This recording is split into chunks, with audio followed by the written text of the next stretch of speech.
Watch what happens right before the transaction. The customer steps up, sees the screen is covered in fingerprints, and hesitates.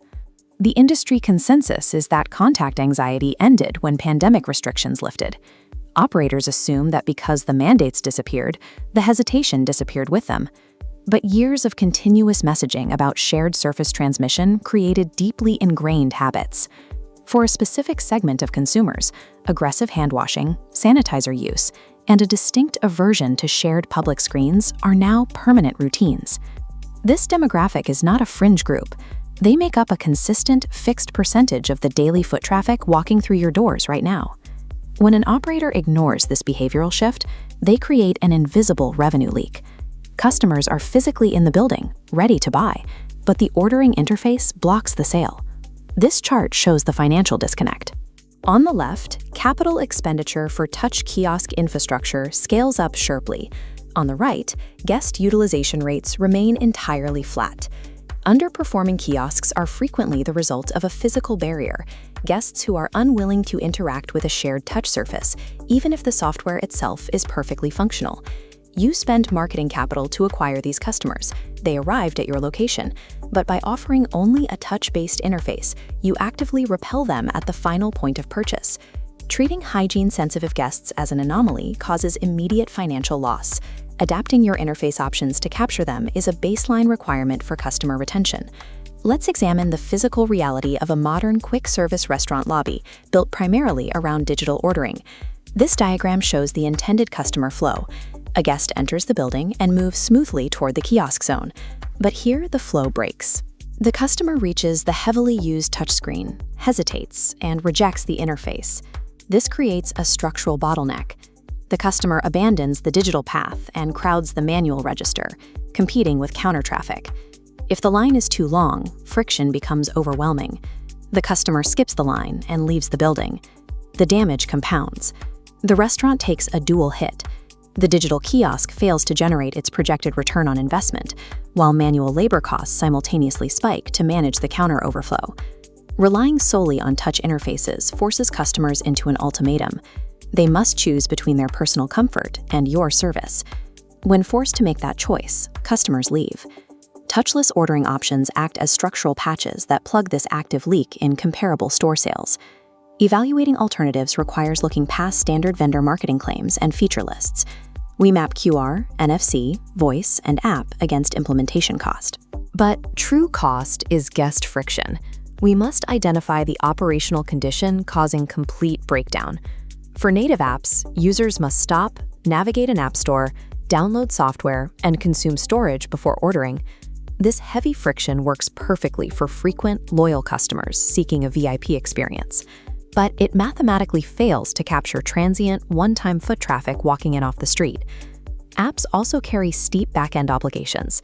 Operators face continuous development costs and the constant maintenance required to keep pace with iOS and Android operating system updates. Voice ordering presents a different approach. In theory, it offers a completely natural, zero-touch interaction.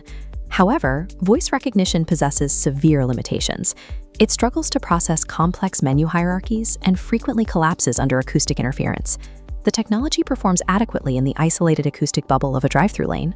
Put that same system inside a crowded, highly customizable restaurant lobby, and the error rate spikes.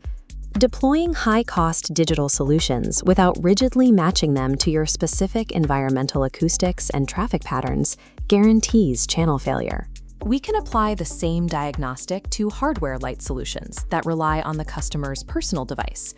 Near-field communication, or NFC, initiates an immediate session. A guest taps their phone to a sensor, and the ordering interface loads instantly.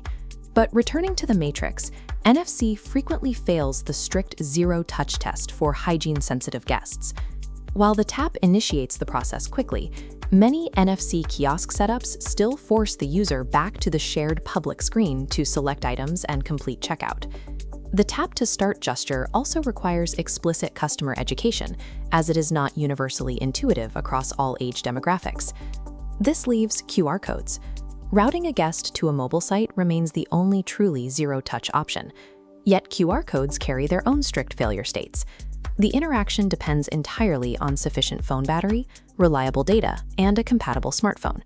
There is also a severe interface constraint. A QR layout excels at displaying a simple text-based coffee menu, but forcing a visually dense, customized dinner menu onto a tiny mobile screen creates severe navigation friction. Every method we evaluated, app, voice, NFC, and QR, has a specific, unavoidable breaking point.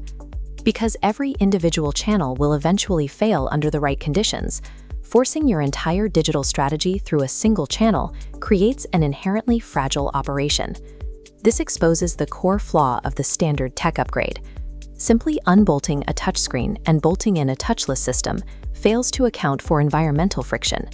Swapping one technology for another merely replaces your current operational bottleneck with a new, different bottleneck. Addressing the revenue leak requires a parallel capture architecture, a system handling multiple ordering streams simultaneously.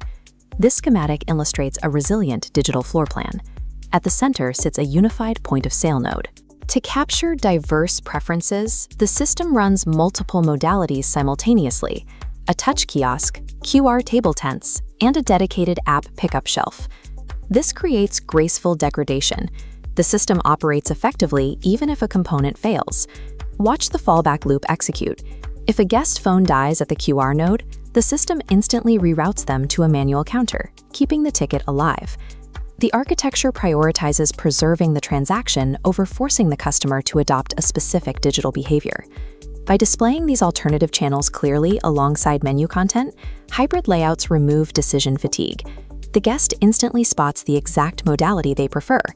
Building redundancy through parallel capture allows an operation to adapt to unpredictable foot traffic, significantly narrowing the window where a technical failure leads to a lost sale. Deploying multiple hardware channels requires rigorous, continuous measurement to justify the capital investment. Operators must track channel usage distributions strictly through their existing point-of-sale data. Guest satisfaction scores are then segmented by the specific ordering method used, rather than relying on an aggregate location average. By cross-referencing low satisfaction scores with specific digital nodes, management can immediately locate operational friction points on the floor. This data removes the guesswork. It empowers operators to confidently expand the successful pathways and ruthlessly retire the underperforming ones. A restaurant's physical layout and digital integration directly dictate whether a guest is captured or pushed out the door. Effective restaurant technology acts as a bridge between the kitchen and the guest, providing ordering options that suit the diversity of your traffic. When you present options that match customer preferences, you remove the friction from the transaction entirely. By architecting for choice, operators capture the hygiene-sensitive demographic, transforming an invisible revenue leak into a loyal, recurring customer base.